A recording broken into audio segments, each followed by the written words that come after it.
Boa noite, queridos amigos. Muita paz e muita saúde para todos. Espero que estejam todos bem.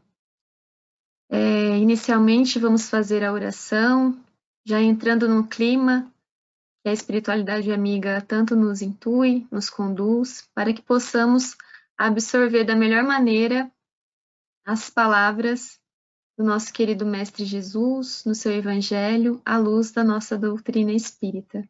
Então, eu convido a todos neste momento a serenar os corações, podem fechar os olhos, para que nós possamos nos entregar nesse momento de prece, mentalizando Jesus, essa figura tão amiga, esse irmão de todas as horas, nosso companheiro de caminhada aqui na Terra, para que possamos compartilhar com ele o pão da vida, agradecendo imensamente por toda a espiritualidade que sempre está conosco, nos fortalecendo, nos consolando e nos mostrando que o verdadeiro caminho é aquele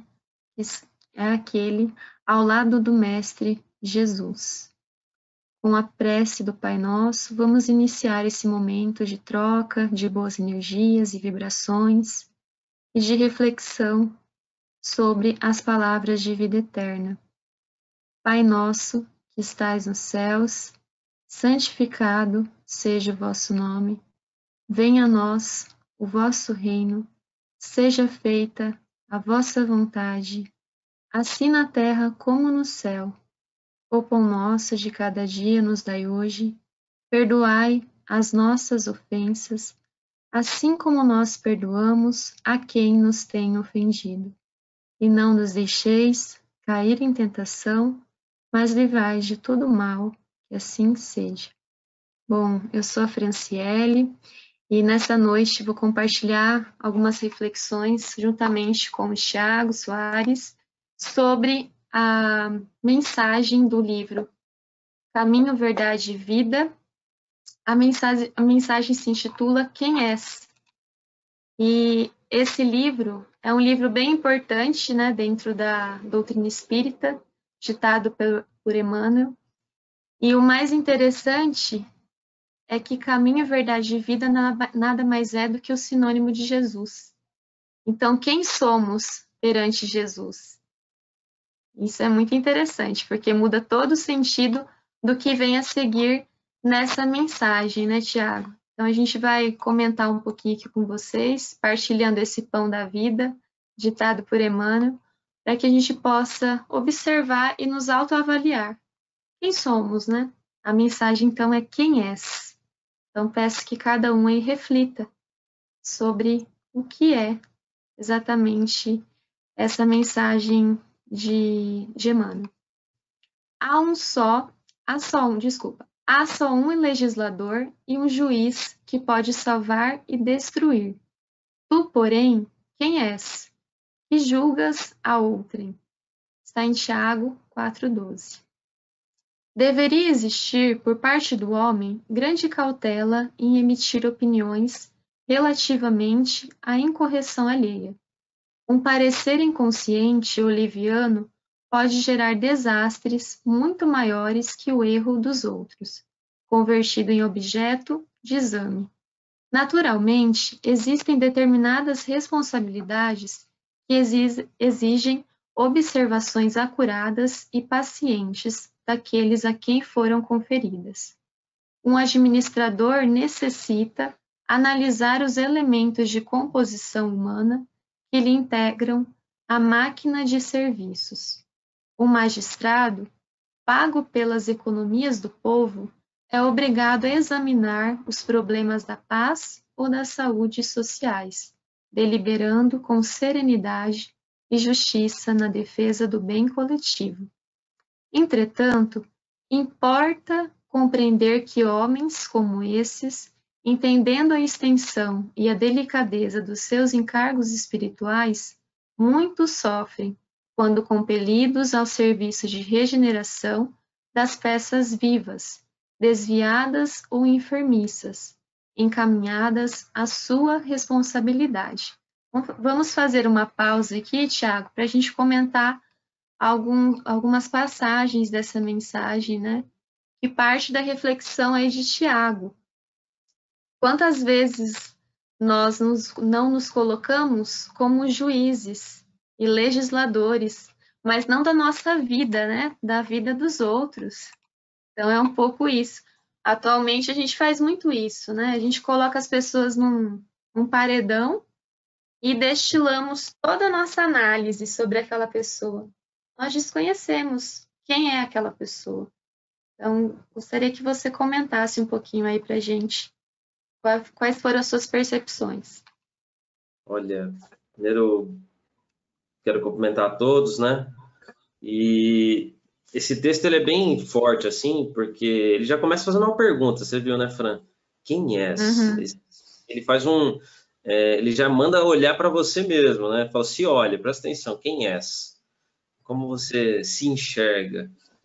E, e uma coisa que me marcou muito, logo no começo ele diz assim, que esses nossos pareceres inconscientes, levianos, ele coloca na segunda linha, né? Pode gerar desastres. Olha só. Então, às vezes, emitir opiniões sobre uma pessoa pode gerar desastres. Quantas vezes no nosso íntimo, ou a gente conhece pessoas, ou como nós mesmos, né?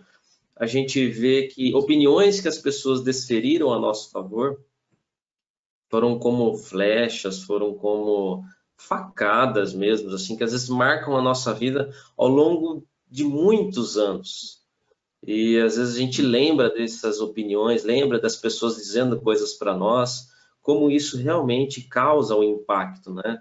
Há uma força muito grande na opinião das pessoas a nosso respeito.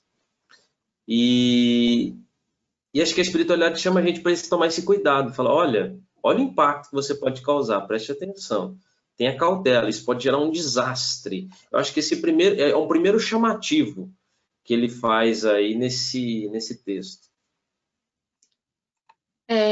Interessante também, Thiago, que acho que você lembrou aí, é da ideia da indulgência.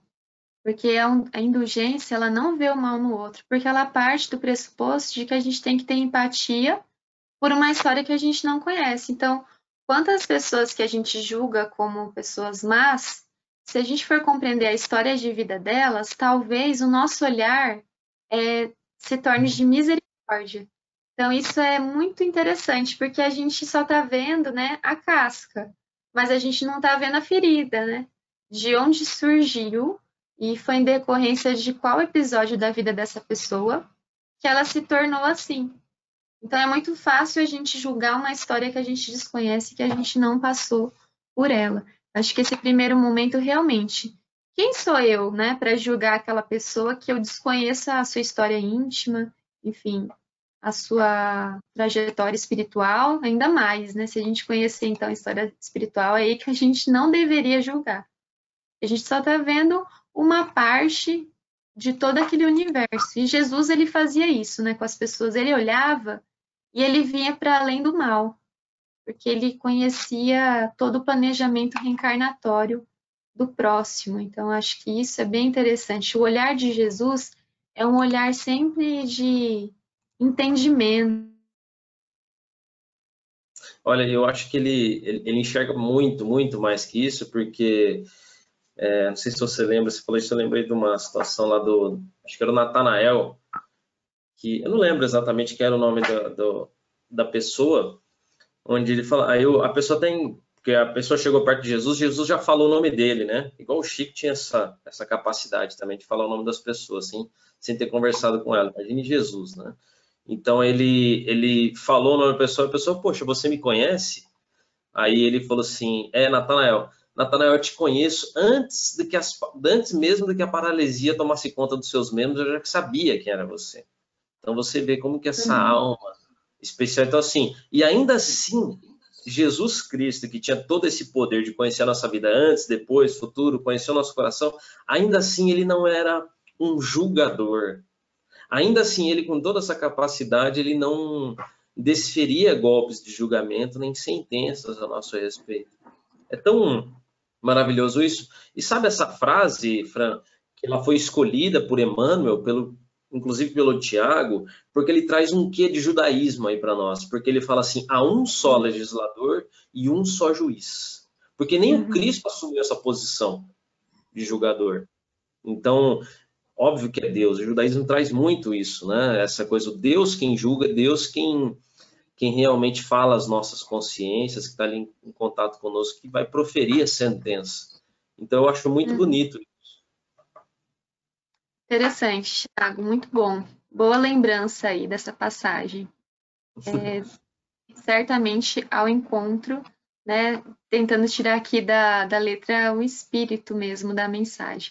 Aí, dando continuidade, finalizando essa mensagem, farei a leitura aqui dos últimos parágrafos. Na estrada comum, no entanto, verifica-se grande excesso de pessoas viciadas na precipitação e na leviandade. Cremos seja útil a cada discípulo, quando assediado pelas considerações insensatas, lembrar o papel exato que está representando no campo da vida presente, interrogando a si próprio antes de responder às indagações tentadoras. Será este assunto de meu interesse? Quem sou? Estarei de fato em condições de julgar alguém? Nossa, se a gente fizesse essa pergunta todo dia, a gente nem ia falar mais, né, Thiago? A gente ia ficar quietinho. A gente faz Ele aí, quem começa com a pergunta e termina com a pergunta, né? né? Bem interessante. Quando a gente para nesse ponto aí, acho que a gente tem que refletir muito antes de falar. Me fez lembrar de uma historinha de um palestrante. No meio da palestra, ele levantou a mão e ele ficou com a mão levantada. E aí, várias pessoas tiveram várias reações. E ele conta pelo menos 3 reações, que aí a gente poderia imaginar quem somos nós, né, nessa reação. E aí diz que algumas pessoas carentes acharam que ele ia abraçar ou dar a mão. Pessoas que eram agressivas acharam que ele ia bater. E as pessoas que estavam cansadas da palestra acharam que ele ia dar tchau. Então, às vezes a gente é assim, né? A gente vê uma coisa meio longe e a gente interpreta de um jeito. É isso que nos faz julgar, porque a gente interpreta com a nossa lente. Toda vez que a gente interpreta só com a nossa lente, a gente corre o risco de ser leviano. Então, acho que é o cuidado que a gente tem que ter como espíritas, estamos aprendendo aí no Evangelho, esse olhar, né, que é muito interessante, que Jesus nos mostrou há 2000 anos. Como agir. Sabe uma coisa muito legal, esse experimento social que ele fez, trouxe esse ensinamento, né? Mostrando que cada um está num nível evolutivo, numa vibe, num pensamento, numa onda mental. E uma coisa assim que eu vejo, fazendo o link com essa primeira parte, é que como causa muitos desastres no nosso coração, a opinião, tal, a gente tem a capacidade de ferir as pessoas. Como a espiritualidade aproveita, no mau sentido, no sentido ruim da expressão, esse nosso vício, essa nossa precipitação, ele até coloca isso aí, né? Pessoas viciadas na precipitação, na leviandade. A gente é meio precipitado mesmo por vício, e eles pegam essa precipitação, se aproveitam dessa fraqueza para a gente ferir as pessoas, machucar as pessoas. E tem uma lição do Emmanuel, que ele diz o seguinte, que a maior parte dos nossos pensamentos, nós estamos influenciados pela espiritualidade, a maior parte deles. Então, se a maior parte dos nossos pensamentos estamos influenciados, com certeza nós estamos a todo momento sendo bombardeados e, entre aspas, coagido para ser mais viciado ainda nessa precipitação. Olha que coisa. Então, a gente tem que ter um cuidado muito grande, porque você imagina, se a gente faz isso com as pessoas, a gente rotula as pessoas, olha só, a gente rotula as pessoas, e ele diz o seguinte, quando a gente, ele diz o seguinte, o pensamento é vida, e se é vida, então é energia criadora. Então, quando é energia criadora, a gente fica preso ao que nós pensamos, ao que nós criamos. Se nós estamos rotulando as pessoas, nós estamos presos, olhando para aquela pessoa, preso naquela rotulação que nem é verdadeira. Ou seja, muitas vezes a gente está rotulando as pessoas e vivendo uma mentira. Você vê onde o negócio vai fundo? Então ele fala o seguinte, que a gente tem que tomar muito cuidado com isso. E como a espiritualidade, assim, sabendo disso, se aproveita dessa situação. Sim, nossa, muito bom. Essa última parte do pensamento é ideal, porque a gente realmente cria uma atmosfera para nós, né? Essa atmosfera mental, ela conduz a nossa vida. Ela atrai e repele o mal e o bem. Então, a gente tem que ver aí o que a gente está atraindo, porque muito provavelmente é em decorrência do que nós estamos pensando e a forma de enfrentar a vida. Então, vale uma frase aí para o final, para a gente já fazer a oração, agradecendo a todos que estão nessa mesma sintonia. Sempre bom partilhar, apesar da distância, a gente sente muito próximo, né, pelas energias. Eu acho interessante destacar a ideia do orar e vigiar, que é batido, né? A gente fala sempre orar e vigiar, mas é exatamente isso, é orar no sentido de se ligar ao que é divino e ter pensamentos bons, apesar dos pesares, né? Nós podemos modificar aí o nosso estado mental com o que nós pensamos e também transformar a nossa vida para melhor. Você gostaria de acrescentar mais alguma coisa, Thiago? Não, eu acho que além do convite do orar e vigiar, o convite disso daí, né? Quem a gente é? Acho que a gente tem que se pôr no nosso lugar. Também acho muito disso, né? A gente tem que baixar a bola, se pôr no nosso lugar e parar, né? E parar com essa mania feia que a gente Chico tem. Xavier dizia: sou o cisco de Deus, né? Então a gente já imagina quem nós somos diante de tudo isso. Verdade. Então já diminui bastante, né? Se Chico era o cisco, quem somos nós? Fica a reflexão então da noite aí para nós pensarmos, né? Então vamos lá. Agradecer, né, a todo mundo. Vamos novamente elevar nossos pensamentos até Deus, nosso Pai, a Jesus, por todo auxílio, apoio, por toda essa mentoria que Ele nos dá no enfrentamento de todas as nossas cruzes, os obstáculos, que possamos nos fortalecer nessa fonte viva de seus ensinamentos. Com a prece do Pai Nosso, desejo muita saúde, muita paz, muita alegria na vida de todos. Pai nosso, que estais nos céus, santificado seja o vosso nome. Venha a nós o vosso reino, seja feita a vossa vontade, assim na terra como no céu. O pão nosso de cada dia nos dai hoje, perdoai as nossas ofensas, assim como nós perdoamos a quem nos tem ofendido. E não nos deixeis cair em tentação, mas livrai-nos de todo mal, que assim seja.